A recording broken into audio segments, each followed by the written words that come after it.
You ever get that feeling that the game is rigged? No matter how hard you work, or how smart you are with your money, or how well you pick your stocks, the house always wins? Well, I'm about to tell you something that will make you realize you're absolutely right.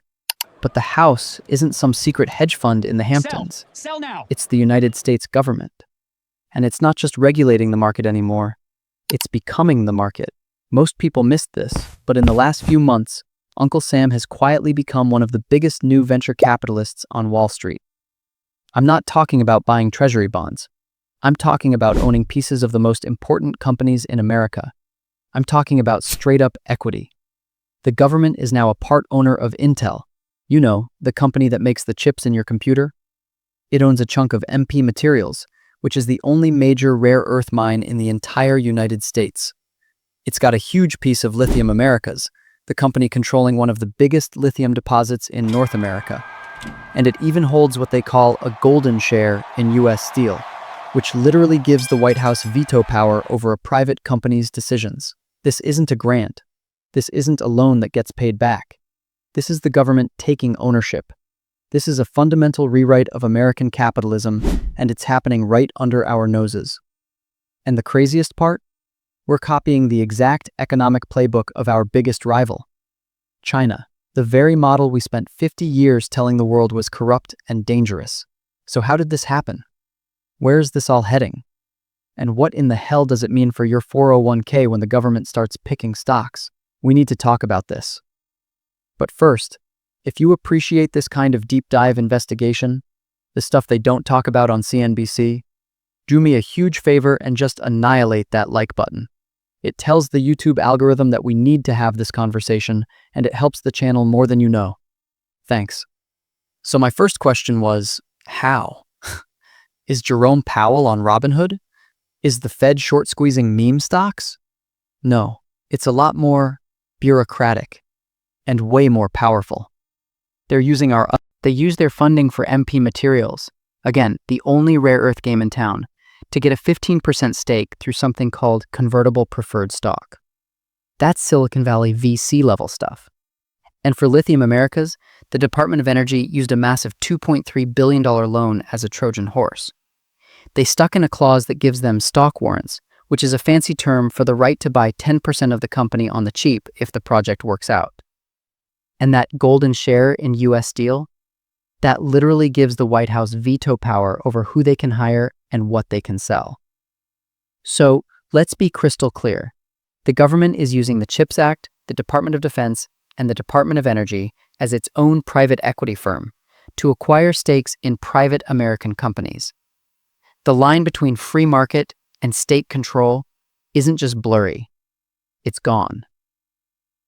Now, the official story, the one they want you to hear, is that this is all about national security. And honestly, that part makes sense. This isn't some conspiracy, it's right out in the open. China dominates 90% of rare earths. They refine 70% of the world's lithium. They make basically all of the world's solar panels. I was just watching some videos of Chinese electric cars.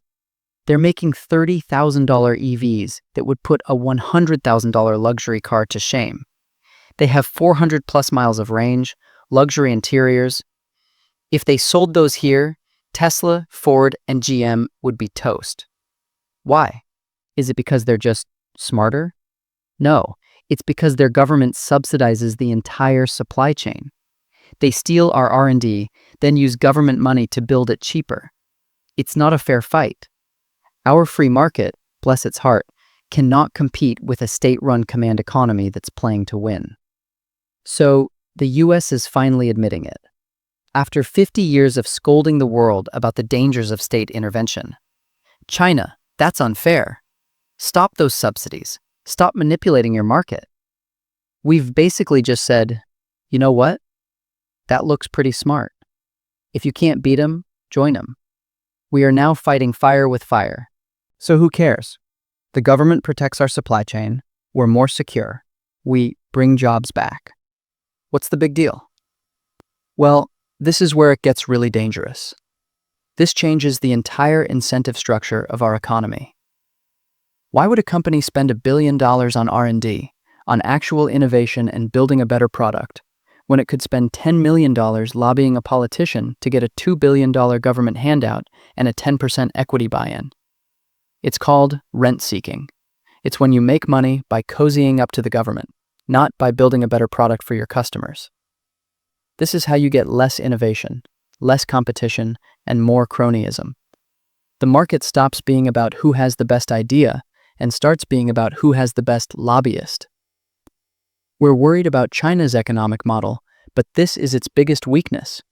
It creates massive, slow, inefficient companies that waste money because they know they can't fail. And we are importing that exact flaw into our own system. Okay, so that's the doom and gloom. But for us, as investors, this creates a twisted new opportunity. Think about it. If the US government, with its infinite money printer and the Department of Defense, owns 10% of Intel, can Intel fail? Can the government let its new star investment go to zero? No, of course not, especially not during an election year. What the government just did is create the ultimate too big to fail. They've essentially put a government safety net or a government put under these specific companies. Wall Street sees this. The smart money is going to flood into any company that is politically aligned. So the new investment strategy isn't about P/E ratios or technical analysis anymore. It's about P/L ratios, politician to lobbyist ratios. The winning stocks of the next decade might not be the most innovative. They'll be the most strategic and connected.